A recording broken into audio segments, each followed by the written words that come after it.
పలాస మండలం పంచాయత్ విజ్ఞాన శాఖ అధికారి రత్న నవభారత రాజ్యాంగ నిర్మాత డాక్టర్ బిఆర్ తెలంగాణ రాష్ట్ర అసెంబ్లీ మాజీ జిల్లా నాయకులు నమస్కారం. బీజేపీ టీవీ న్యూస్ కి స్వాగతం. హెడ్లైన్ చూద్దాం. తిరుపతి జిల్లాలో డిప్యూటీ సీఎం పర్యటన, ఎర్రచందనం డిపోను సందర్శిస్తున్న ఉప ముఖ్యమంత్రి.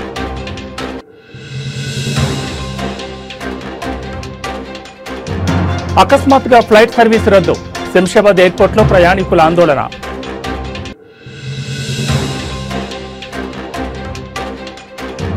తిరుమల కల్తీ నెయ్యి కేసులో సిట్ దూకుడు, A16 అజయ్ కుమార్ సుగంధను అరెస్ట్ చేసిన SIT.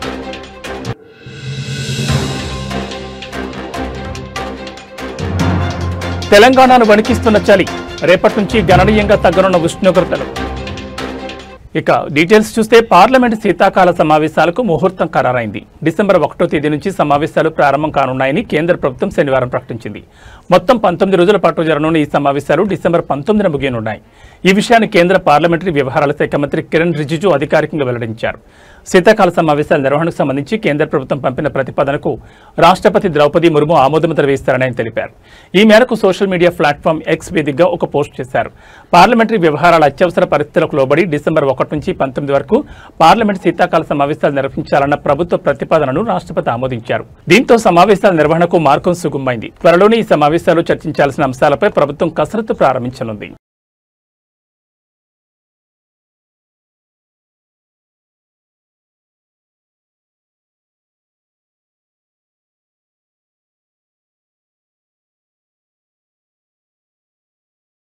AP deputy CM Pawan Kalyan Tirupati జిల్లా మామండూరులో పర్యటిస్తున్నారు. పర్యటనలో భాగంగా మామండూరు అటవీ ప్రాంతంలో మొక్కలు నాటారు. అనంతరం మంగళం రోడ్లోని గిడ్డంగిని పరిశీలించారు. 40 ఎకరాల విస్తీర్ణంలో నిర్మించిన ఎర్రచందనం గోదాములను పరిశీలించారు. ఈ పర్యటనలో ఆయన ఎర్రచందనం అక్రమ రవాణా, ఇతర అంశాలపై దృష్టి సారించారు.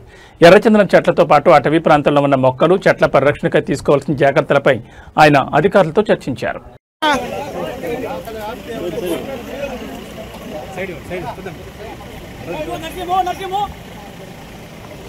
సైడ్ రండి.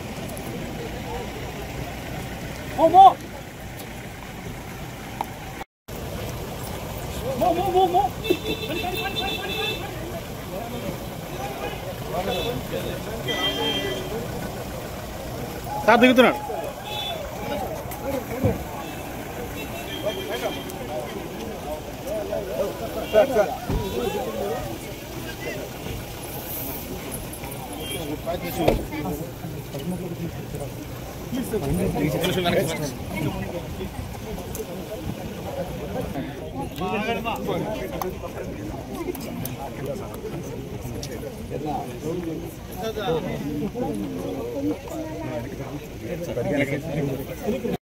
అలాగే వెళ్ళిపోతున్నారా? అలాగే ఉమ్మడి అభ్యర్థి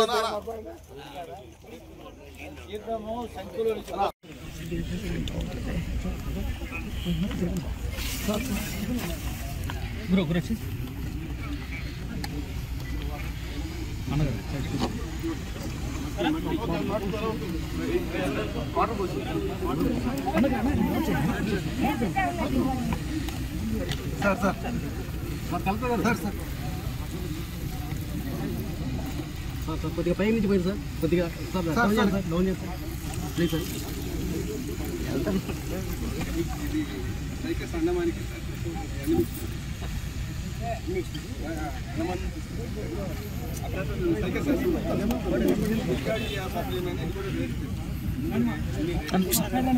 కొద్ది సైడ్ ది బ్రదర్.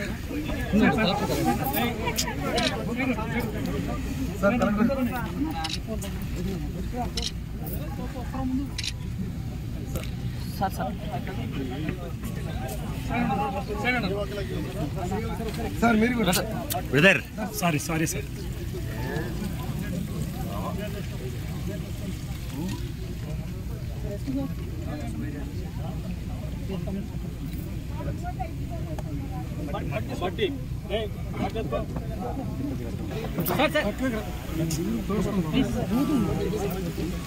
కలెక్టర్ గారిని ఇద్దరం కలిసి ఫోటో తీయాలి.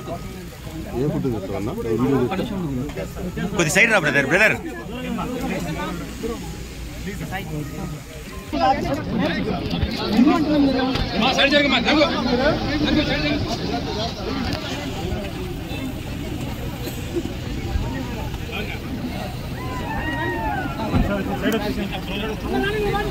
ఢిల్లీలోని ఇందిరాగాంధీ అంతర్జాతీయ విమానాశ్రయంలో శుక్రవారం ఎయిర్ ట్రాఫిక్ కంట్రోల్ వ్యవస్థలో తలెత్తిన సాంకేతిక సమస్య మరొక ముందే ఇవాళ శంషాబాద్ ఎయిర్పోర్ట్లో ప్రయాణికులకు మరో చేదు అనుభవం ఎదురైంది.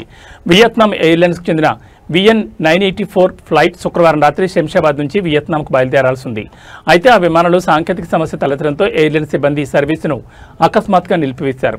దీంతో 200 మంది ప్రయాణికులు రాత్రంతా ఎయిర్పోర్ట్లోనే పడిగాపులు కాస్తారు. ఫ్లైట్ సర్వీస్పై సదరు ఎయిర్లైన్ సిబ్బందిని ప్రశ్నిస్తే వారు సమాధానం చెప్పకపోగా బాధ్యత లేకుండా ప్రవర్తించినట్టుగా తెలుస్తోంది.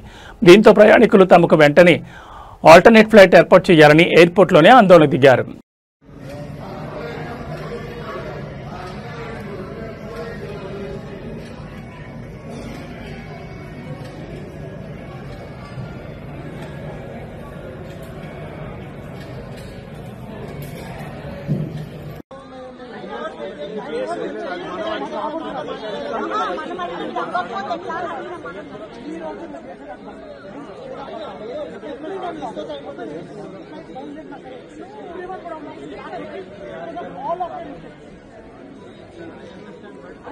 जिम्मेदार पड़ेगा ना, वो क्यों जिम्मेदार होगा?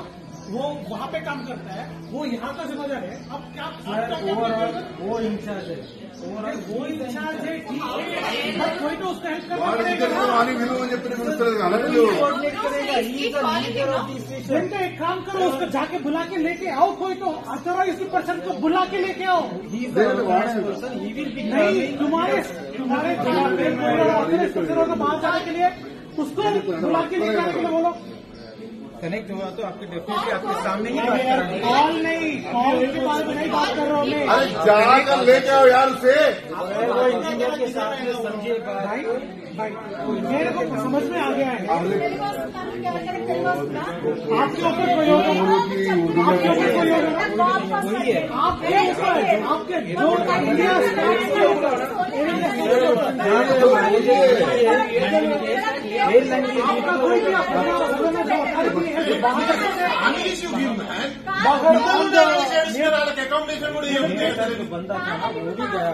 उसको बोलो, उसको निकाल के यहाँ पे लेके आने के लिए, क्योंकि यहाँ पे एक 160 people are waiting for it।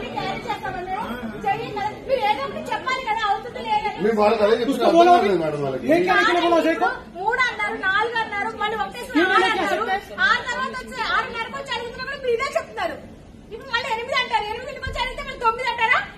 Blanket भी पूरा चेकिंग में है ना भाई,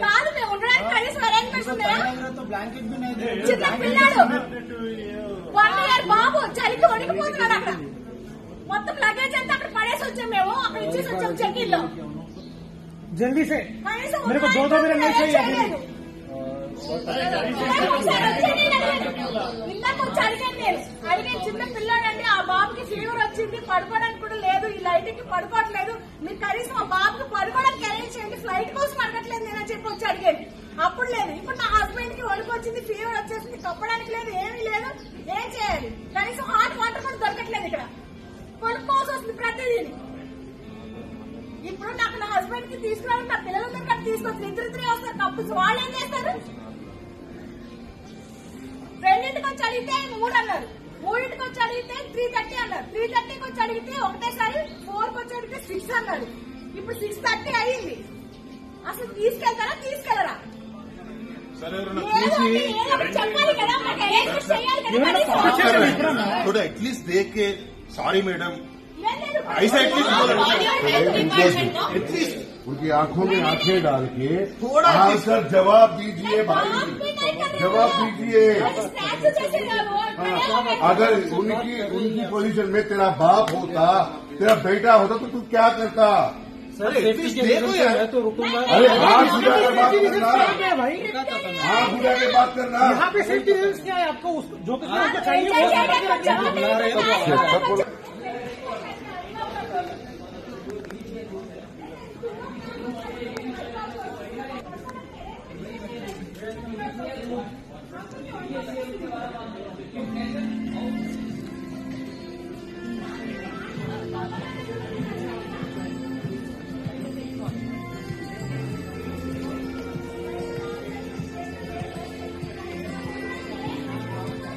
తెలంగాణలో గత కొన్ని రోజులుగా కురిసిన వర్షాలకు తెరపడింది. ఇకపై రాష్ట్ర ప్రజలను చలి వణికించనుంది. రేపటి నుంచి రాష్ట్ర వ్యాప్తంగా రాత్రిపూట ఉష్ణోగ్రతలు గణనీయంగా పడిపోనున్నాయని హైదరాబాద్ వాతావరణ కేంద్రం వెల్లడించింది. రాబోయే రోజుల్లో కనిష్ట ఉష్ణోగ్రతలు 9 నుంచి 14 డిగ్రీల మధ్య నమోదయ్యే అవకాశం ఉందని పేర్కొంది. వాతావరణ మార్పుల నేపథ్యంలో రాష్ట్రంలోని 23 జిల్లాలకు ఎల్లో అలర్ట్ జారీ చేశారు. ఈ జిల్లాల్లో కనిష్ట ఉష్ణోగ్రతలు 12 నుంచి 14 డిగ్రీల మధ్య నమోదవుతాయని అధికారులు అంచనా వేశారు. ప్రజలు అప్రమత్తంగా ఉండాలని సూచించారు. ముఖ్యంగా ఆసిఫాబాద్, మంచిర్యాల, నిర్మల్ జిల్లాలో చలి తీవ్రత ఎక్కువగా ఉండనుంది. ఈ ప్రాంతాల్లో కనిష్ట ఉష్ణోగ్రతలు 10 డిగ్రీల సెల్సియస్ కంటే తక్కువకు పడిపోయే అవకాశం ఉందని వాతావరణ కేంద్రం హెచ్చరించింది. ఈ నేపథ్యంలో ఆయా జిల్లాలకు ఆరెంజ్ అలర్ట్ జారీ చేసింది. ఇప్పటికే రాష్ట్రంలో ఉష్ణోగ్రతలు పడిపోవడం ప్రారంభమైంది. శనివారం ఆదిలాబాద్ జిల్లా బేలలో అత్యల్పంగా 14.8 డిగ్రీల కనిష్ట ఉష్ణోగ్రత నమోదైనట్లు అధికారులు తెలిపారు. శనివారం రాత్రి నుంచి ఉష్ణోగ్రతలు తగ్గుముఖం పట్టినా రేపటి నుంచి చలి ప్రభావం మరింత స్పష్టంగా కనిపించనుందని వాతావరణ శాఖ వివరించింది.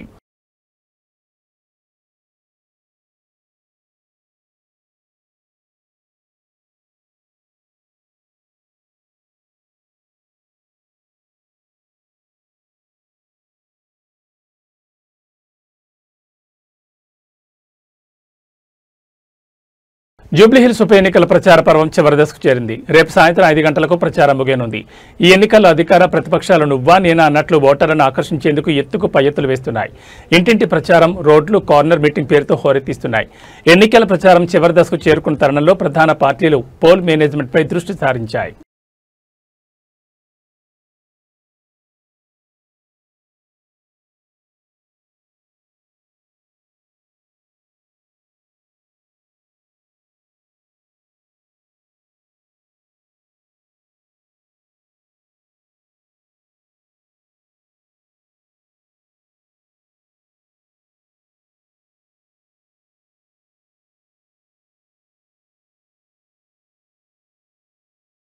తిరుమలలో కలకలం సృష్టించిన కల్తీ నెయ్యి కేసులో సిట్ దూకుడు పెంచింది. తిరుమల లడ్డు నెయ్యి కల్తీ కేసులో కీలక నిందితుడిగా ఉన్న A16 అజయ్ కుమార్ సుగంధను అరెస్ట్ చేసినట్లు సిట్ అధికారులు తెలిపారు. Ajay Kumar monoglycerides, acetic acid ester వంటి రసాయనాలను బోలే బాబా కంపెనీకి సరఫరా చేసినట్లు దర్యాప్తులో బయటపడింది.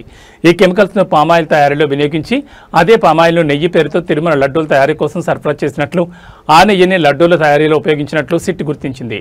దీంతో లడ్డూల తయారీలో ఉపయోగించిన నెయ్యిలో 90% వరకు పామాయిల్ ఉన్నట్లు వెల్లడైంది. గత 7 ఏళ్లుగా బోలే బాబా కంపెనీకి పామాయిల్ తయారీలో అవసరమైన కెమికల్స్ను అజయ్ కుమార్ సరఫరా చేస్తున్నట్లు సిట్ పేర్కొంది. ఇక అజయ్ కుమార్ ను నెల్లూరు ఏసీబీ కోర్టులో హాజరుపరిచారు సిట్ అధికారులు. దీంతో అజయ్ కుమార్ కి నెల 21వ తేదీ వరకు రిమాండ్ విధించింది ఏసీబీ ప్రత్యేక న్యాయస్థానం.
తెలంగాణలో నల్గొండ జిల్లాలో ఈ ఉదయం పెను ప్రమాదం తప్పింది. వేగంగా వెళ్తున్న ఓ ఇన్నోవా కారు అదుపు తప్పి డివైడర్ ఢీకొని బోల్తా పడింది. క్షణాల్లోనే కారులో మంటలు చెలరేగి పూర్తిగా దగ్ధమైంది. అయితే అదృష్టవశాత్తు కారులో ప్రయాణిస్తున్న 8 మంది సురక్షితంగా బయటపడడంతో అందరూ ఊపిరి పీల్చుకున్నారు. చిట్యాల మండలం గుండ్రాంపల్లి వద్ద హైదరాబాద్ విజయవాడ 65వ జాతీయ రహదారిపై ఈ ఘటన చోటు చేసుకుంది. ఓ ఇన్నోవా కారు యూటర్న్ తీసుకునే క్రమంలో అదుపు తప్పి డివైడర్ను బలంగా ఢీకొట్టింది. ఆ వేగానికి కారు రోడ్డుపైనే పల్టీలు కొట్టింది. వెంటనే ఇంజన్లో మంటలు చెలరేగి కారు మొత్తానికి వ్యాపించాయి. ఏం జరుగుతుందో తెలుసుకునే లోపే ప్రయాణికులు అప్రమత్తమై కారులో నుంచి బయటకు దూకేశారు. సమాచారం అందుకున్న అగ్నిమాపక సిబ్బంది వెంటనే ఘటనా స్థలానికి చేరుకుని మంటలు ఆర్పివేశారు. కానీ అప్పటికే కారు పూర్తిగా కాలి బూడిదైంది. ఈ ప్రమాదం కారణంగా జాతీయ రహదారిపై వాహనాల రాకపోకలకు తీవ్ర అంతరాయం కలిగింది. కారును రోడ్డుపై నుంచి తొలగించే వరకు భారీగా ట్రాఫిక్ జామ్ అయింది. ఈ ఘటనపై పోలీసులు కేసు నమోదు చేసుకుని దర్యాప్తు చేస్తున్నారు.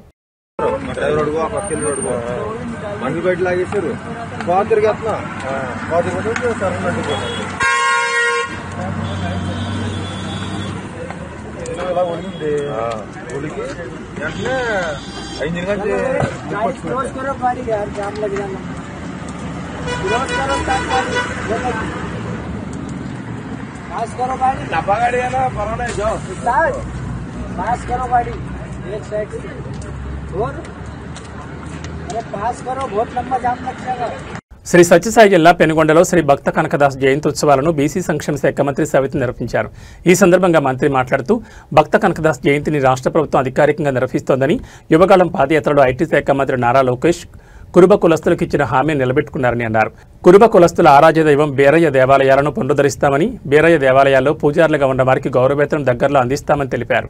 కురుబ కులస్తులకు ఉన్ని తీయడానికి అత్యాధునిక పరికరాలను సబ్సిడీలో ఇవ్వనున్నట్లు ప్రకటించిన మంత్రి సవిత, తిరుమల కొండపైన తిరుమల తిరుపతి దేవస్థానం ఆధ్వర్యంలో కురుబ కులస్తుల కోసం భక్త కనకదాస్ పీఠం దగ్గరలో నిర్మించేందుకు ఏర్పాటు చేస్తున్నామని తెలిపారు. ఎందుకంటే తెలుగుదేశం అంటే బీసీ అంటే తెలుగుదేశం. అదే విధంగా ఈ రోజు మాట ఇచ్చిన ప్రకారం ఈ రోజు కురుబల ఐక్యత, కురుబల ఐక్యత, బీసీల ఐక్యత, బీసీల ఐక్యత మంత్రివర్యులు శ్రీమతి సవితమ్మ గారు ప్రసంగిస్తారు.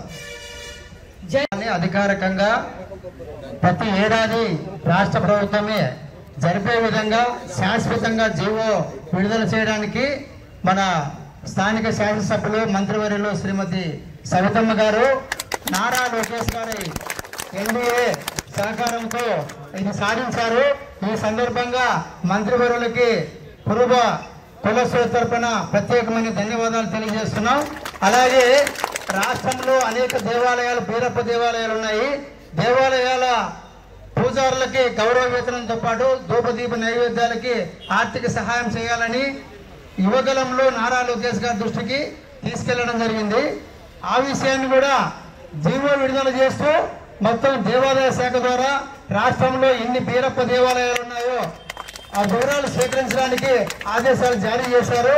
మరి ఈ ఆదేశాలు రావడానికి మన మంత్రివర్యులు సవితమ్మ గారు, నారా లోకేష్ గారు, ఎన్డీఏ ప్రభుత్వం పెద్ద ఎత్తున కృషి చేయడం వల్ల ఇది సాధ్యమైంది. మరి ఇది ఈ రెండు డిమాండ్లు ప్రధానంగా మనం ముందున్నటువంటివి.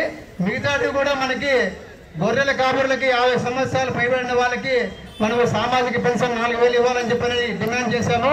అలాగే మరి ప్రమాదంలో చనిపోయే గొర్రెల కాపురులకి 10 లక్షల బీమా ఇవ్వాలని, సహజ మరణానికి 5 లక్షల బీమా ఇవ్వాలని చెప్పి డిమాండ్లు ప్రభుత్వం ముందు ఉన్నాయి. అలాగే తిరుమలలో కనక పీఠం ఏర్పాటు చేయడానికి 2 ఎకరాల స్థలం ఇవ్వడానికి మన గౌరవనీయులు ముఖ్యమంత్రి చంద్రబాబు నాయుడు గారు హామీ ఇచ్చారు. త్వరలో మంత్రి గారి ఆధ్వర్యంలో ఒక ప్రతినిధి బృందం అక్కడికి వెళ్లి కలవడం జరుగుతుంది. దానికి కూడా తగిన సత్వర చర్యలు తీసుకోవడానికి ప్రభుత్వం సానుకూలంగా స్పందించింది. అలాగే అమరావతిలో కూడా కనక భవన్ ఏర్పాటు చేయడానికి, కనకదాస సర్కిల్ ఏర్పాటు చేసి అక్కడ కనకదాస విగ్రహం ఏర్పాటు చేయడానికి స్థలం కూడా కేటాయించడానికి ప్రభుత్వం అన్ని చర్యలు తీసుకుంటోంది. కురుబల యొక్క ప్రధాన సమస్యలు పరిష్కరించడానికి కృషి చేస్తున్నటువంటి మన కురుబల ఆడబిడ్డ శ్రీమతి మంత్రి సవితమ్మ గారికి కురుబ కులస్తుల తరపున మరొకసారి కృతజ్ఞతలు తెలియజేస్తున్నాం. మరి కులస్తులకు సంబంధించి ఇతర కార్పొరేషన్ యొక్క నిధులు వస్తే మనకు రుణాలు స్వయం ఉపాధికి అందుకోవడానికి అవకాశం ఉంది. నిధులు కూడా కేటాయిస్తున్నట్లు 2 రోజుల క్రితమే మరి మంత్రివర్యులు రాష్ట్రంలో ఉన్నటువంటి అన్ని కార్పొరేషన్లు చైర్మన్లతోనూ డైరెక్టర్లతో మీటింగ్ పెట్టుకోవడం జరిగింది. సో ఈ సందర్భంగా మొత్తం లక్షలాది మంది, రాష్ట్రంలో ఉన్నటువంటి లక్షలాది మంది కురుబల తరపున ప్రత్యేకమైన ధన్యవాదాలు తెలియజేస్తున్నాం. మేడం, మీ వెన్నంటి మేము కురుబలు నడుస్తామని, మాకు మీరు ఎన్నో వేళలా అండగా ఉండాలని మరొకసారి కోరుకుంటూ ఈ జయంతి వేడుకలకు మీరు ప్రధాన అతిథిగా వచ్చి ఈ కార్యక్రమాన్ని నిర్వహించినందుకు పెనుగొండ కురుబ సంఘం తరపున ప్రత్యేకమైన ధన్యవాదాలు madam. Thank you madam. Prakasam జిల్లాలోని పామూరు వగ్గంపల్లి వద్ద రోడ్డు ప్రమాదం చోటు చేసుకుంది. ప్రయాణికులతో వెళ్తున్న ఆర్టీసీ బస్సును డీసీఎం ఢీకొట్టడంతో ఈ ప్రమాదం జరిగింది. వివరాల్లోకి వెళ్తే పామూరు నుంచి కనిగిరికి ఆర్టీసీ బస్సు శనివారం ఉదయం బయలుదేరింది. బస్సు వగ్గంపల్లి సమీపించిన సమయంలో అటుగా వస్తున్న డీసీఎం బస్సును ఢీకొట్టింది. దీంతో బస్సు పాక్షికంగా ధ్వంసమైంది. డీసీఎం ఢీకొట్టడం వల్ల బస్సులోని సుమారు 10 మందికి గాయాలయ్యాయి. డ్రైవర్ కూడా తీవ్రంగా గాయపడ్డారు. క్షతగాత్రులను చికిత్స నిమిత్తం కనిగిరి ఆసుపత్రికి తరలించారు.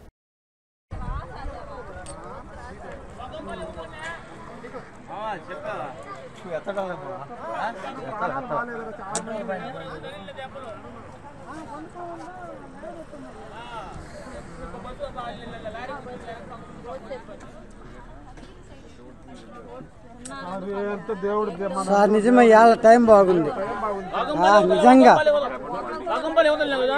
వగ్గంపల్లి దాటినాక కనిగిరి పోయే రూటు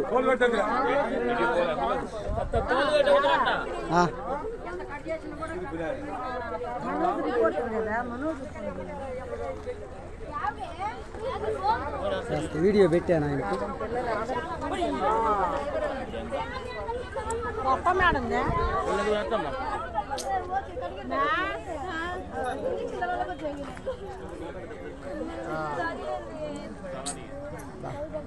టైం బాగుంది దేవుడి దయ వల్ల నిజంగా అసలు ఏముంది కొంచెం కానీ ఇటు దొల్లుంటే. ఇవి బులెటిన్ విశేషాలు. మరో బులెటిన్లో మళ్ళీ కలుసుకుందాం. నమస్కారం.